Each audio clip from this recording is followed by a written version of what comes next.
પૂરક વાચન પાઠ 3 એક જ લક્ષ્ય।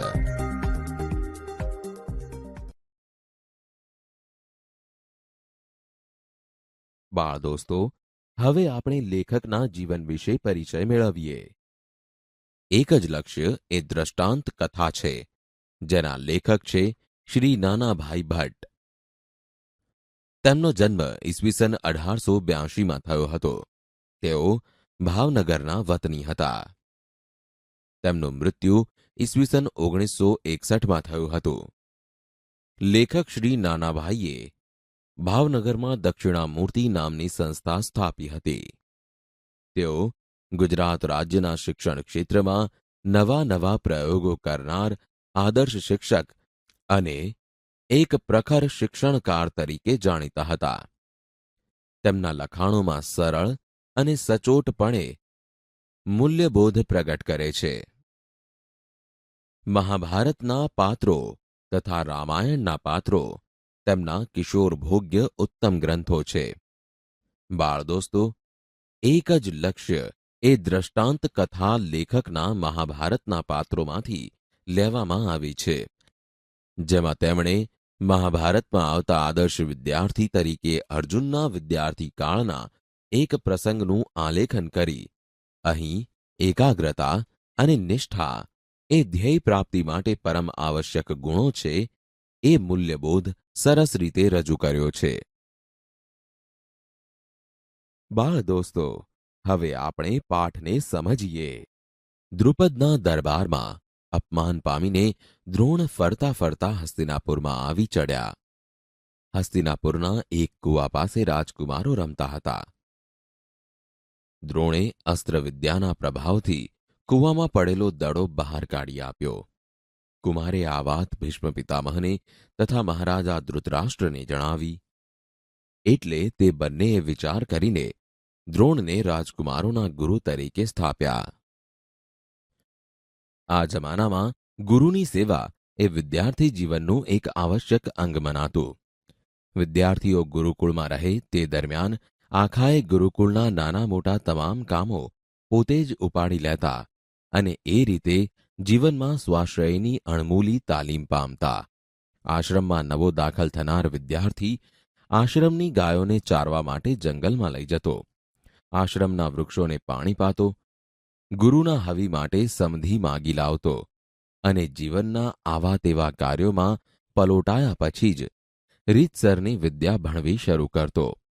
આમ પાંડવોને તેમજ કૌરવોને ગુરુ દ્રોણની સેવાની તાલીમ મળી। કુમારોની પરીક્ષાનો વખત નજીક આવતો હતો। કુમારોએ દ્રોણાચાર્ય પાસેથી કેવી કેવી વિદ્યાઓ મેળવી છે તે હસ્તિનાપુરની સમગ્ર પ્રજા જુએ એવો ભીષ્મનો મનોરથ હતો અને તેટલા માટે એક આલેશાન મંડપ ઊભો કરી જનતાની સમક્ષ કુમારોની પરીક્ષા કરવાનો વિચાર ચાલી રહ્યો હતો। દરમિયાન દ્રોણાચાર્યે પોતાના સંતોષ અર્થે શિષ્યોની તપાસ કરવાનો નિશ્ચય કર્યો। એક વખત બધા અસ્ત્રશાળામાં વખતસર હાજર થયા એટલે આચાર્યે અચાનક જાહેર કર્યું, આજે હું તમારી પરીક્ષા કરવાનો છું। રાજકુમારો તૈયાર થયા અને પોતાના સાધનો લઈને બહાર મેદાનમાં આવ્યા। મેદાનમાં દૂર એક ઝાડ પર ધોળા રંગનું એક બનાવટી પક્ષી ગોઠવ્યું હતું અને લાલ રંગના 2 રત્નોની તેની આંખો બનાવી હતી।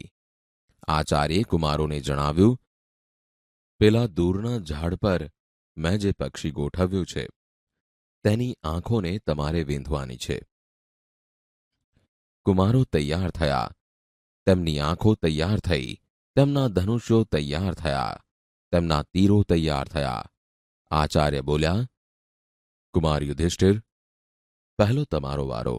જુઓ, આ હું ઊભો છું, સામે ભૂરું આકાશ પડ્યું છે, પેલું રહ્યું ઝાડ અને તેના પર પક્ષી છે। તમે આ સર્વને જુઓ છો? યુધિષ્ઠિર ઊભા થયા, ધનુષ્ય બાણ હાથમાં લીધા અને પક્ષીની સામે નજર કરતા બોલ્યા, ગુરુ મહારાજ, હું તમને જોઉં છું, ભૂરા આકાશને જોઉં છું, દૂરના ઝાડને દેખું છું અને ભાસ પક્ષીને દેખું છું। યુધિષ્ઠિરના આ જવાબથી દ્રોણ ખિન્ન થયા અને બોલ્યા, તમે બેસી જાઓ. પછી વારો આવ્યો દુર્યોધનનો. દુર્યોધન કુમાર, જુઓ, આ હું ઊભો છું, સામે ભૂરું આકાશ પડ્યું છે. પેલું ઝાડ રહ્યું અને તેના પર પક્ષી છે. તમે આ સર્વને જુઓ છો? દુર્યોધને હાથમાં ધનુષ્ય બાણ લેતા જવાબ આપ્યો, ગુરુદેવ, હું આ બધા ભાઈઓને દેખું છું, તમને દેખું છું, ભૂરા આકાશને દેખું છું, ઝાડને દેખું છું અને તેના પર રહેલા પક્ષીના શરીરને દેખું છું.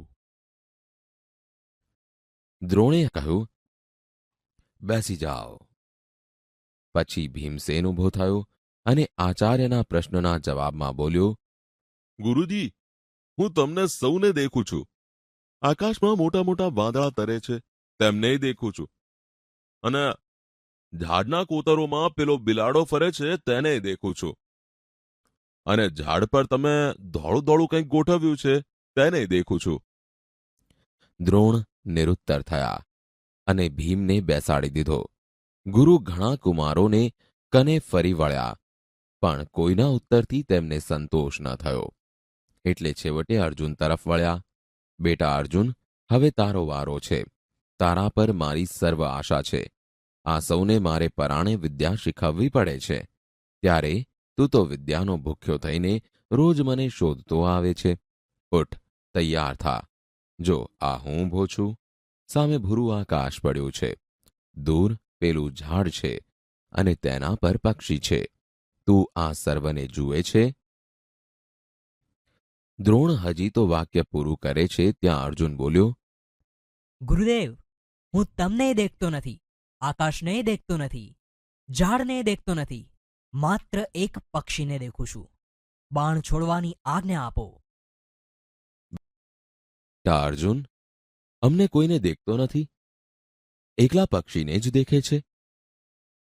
મહારાજ, હવે તો આખા પક્ષીને દેખતો નથી, માત્ર તેનું માથું જ દેખું છું. તરત જ અર્જુને જવાબ વાળ્યો અને દ્રોણ કંઈ બોલવા જાય ત્યાં ફરી બોલી ઉઠ્યો, મહારાજ, હવે તો આ પક્ષીનું માથું એ નથી દેખતો, માત્ર બે રાતા તારા ઝગમગે છે, તેને જ દેખું છું. બેટા એને જ વિંધ. દ્રોણના શબ્દો હોઠ બહાર પડ્યા ન પડ્યા ત્યાં તો અર્જુનનું બાણ સનનન કરતું છૂટ્યું અને પક્ષીની આંખમાં ચોંટ્યો. શાબાશ બેટા શાબાશ, તું મારો ખરો શિષ્ય છે. તારા પર હું પ્રસન્ન થયો છું. બેટા, આ અસ્ત્ર વિદ્યામાં મારો કોઈ શિષ્ય તારાથી ચડિયાતો નહીં થાય, એવું મારું માનવું છે. દ્રોણાચાર્યે અર્જુનને બાથમાં લીધો અને તેનું માથું સૂંઘ્યું. ચારે ભાઈઓ અર્જુનની ફરતા વીંટળાઈ વળ્યા અને કૌરવો બધા એક ખૂણામાં એકઠા થઈને ગુપસુપ કરવા લાગ્યા.